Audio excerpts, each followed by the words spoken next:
Keren, Babin Kantibmas di Palembang tangkap kurir ganja 17 kg. Di awal tahun baru, anggota Babin Kantibmas Polsek Sukarame, Palembang berhasil menggagalkan pengiriman narkoba jenis ganja. Mereka menangkap seorang kurir yang membawa 17 kg ganja dalam koper. Aksi penangkapan ini terekam video dan viral di media sosial Instagram. Dalam video yang beredar, terlihat seorang pria berpakaian preman yang ternyata adalah Bribka Johan Wahyudi, anggota Babin Kamtibmas Polsek Sukarame. Ia sedang menggeledah koper warna silver yang berisi sejumlah paket lakban coklat. Paket-paket itu diduga berisi ganja. Bribka Johan Wahyudi kemudian menunjukkan barang bukti tersebut kepada warga sekitar yang menyaksikan aksinya.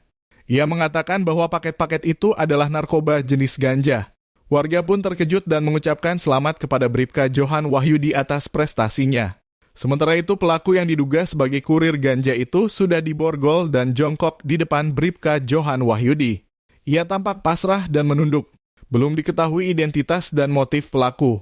Kapolsek Sukarame Kompol M. Ikang Ade Putra saat dikonfirmasi pada Jumat 5 Januari 2024 mengkonfirmasi kebenaran video tersebut. Ia mengatakan bahwa anggotanya memang berhasil mengamankan kurir ganja saat tahun baru.